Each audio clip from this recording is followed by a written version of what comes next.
Greetings, everybody. This is Gaia Earth Goddess, and I'm back with another video. Today, I decided to make a video about the term Black and Black History Month, since it's the month of February. And I've been really meaning to just get this off my chest and let people know what it really stands for and what it really is. So I just wanted to get into the history of the word Black.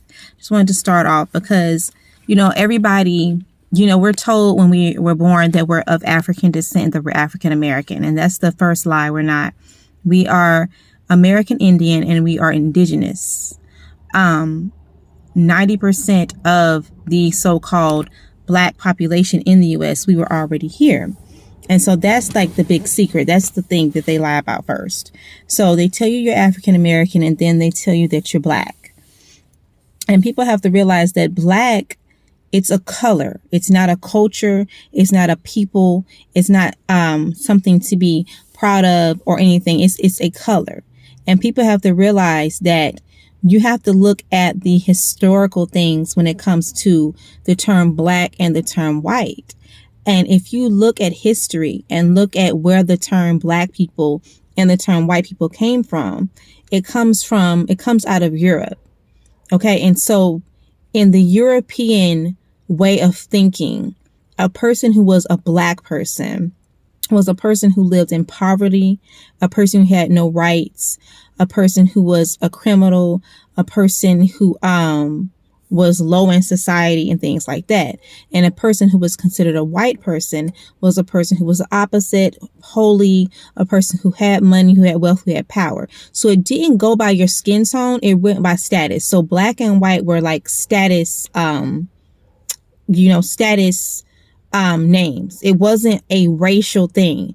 And so since this country was colonized by Europeans, that same logic transferred over to this country when the colonizers came.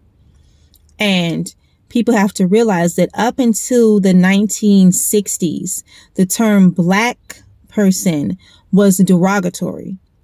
It was derogatory not only for us, but it was derogatory for everyone.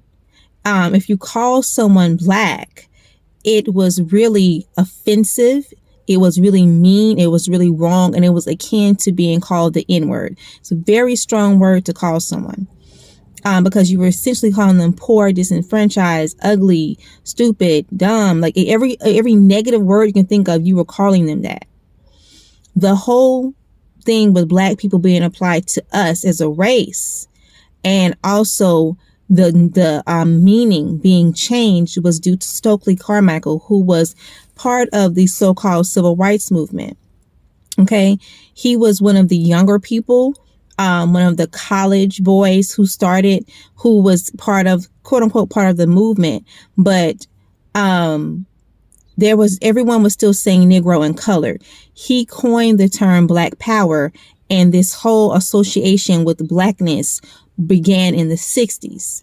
If you have people who were old enough prior to the 60s, like if I asked my mom, she probably would remember because she was born in like the 50s. So by the time the 60s kicked off, she was a child, an older child. But if you can find someone who was maybe born in like the 40s, and by the time the 60s came, they were like an adult, they can remember in the 50s and the 40s the term Black being derogatory. And they remember in the 60s when it changed, when it flipped. So when people first started using the term Black people in the 60s, they got pushback because prior to then, y'all, the term was derogatory.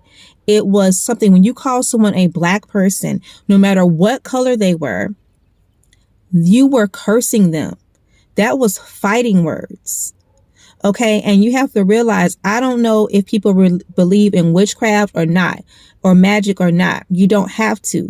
But just because you don't believe in it does not mean that this government can't use it against you, because English is a language of spells. I cannot stress that enough. That's why you spell words in English. It's spell work. And when you subscribe to certain terminology and words, you will be cursing yourself without realizing it. This is why we get no respect.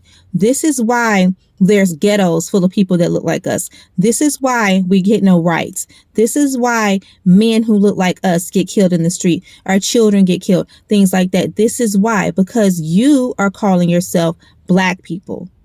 And you think it's something to be proud of and black power and all that, not realizing that the term black means cursed people. It means cursed. It means lowly. It means every negative thing in the book. It means all the things that we have suffered from.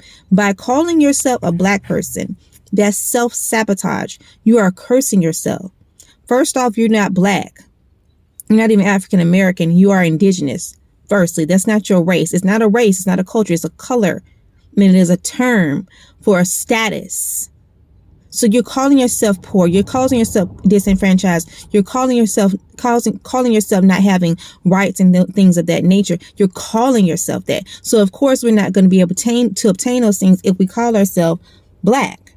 That's why the government and the powers that be want us to call ourselves black, because every time you say it, you are cursing yourself and you're giving that curse more power. You're adding more flame to the fire. You are cursing yourself. So it's offensive to call yourself black and to call someone else black. Why would you be proud to be black? Why would you be proud to be associated with such a negative term? But I get it. Most of you don't know what black actually means. This is why white people have a lot of things economically that we don't have, because they subscribe to the term white. And in the world of status, white means money, wealth. It's not race. You guys are getting caught up on race and color. Black and white are status names. And they were, even back on the census and in the 1700s, black and white were used for names for status. So you look at censuses from 1800s, and it says this person was black and this person was white. It's not talking about race. It's talking about status. That's what's throwing people off. And so you are cursing yourself. So that means Black History Month is a curse. You spend 28 days cursing yourself and people who look like you. You're showing bits and pieces, like people who invented the perm and cotton gin. For what? I mean, that makes no sense. That's like tidbits. You're God in human form. Who cares about cotton gins and Madam C.J. Walker and Martin Luther King? It's Black history. It's low history. It's history that really doesn't mean anything. The history that means something about you being a god and you being an Anunnaki god incarnated in human form on earth. They don't want you to know that. So here's some black history, some low history, like who invented the cotton gin and who invented ice cream, and somebody invented a stoplight and somebody invented this and we all invented this and that. A whole bunch of mindless stuff that don't matter and still don't matter and don't have no effect on nobody today. It doesn't. You're learning black history. You're learning the low history, the little tidbit history that don't mean nothing.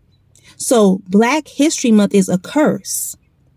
And about the same 5 people every day. The guy who invented the pink, George Washington Carver, he did something with a peanut. And you see, it's just stuff that don't mean nothing, that has no substance.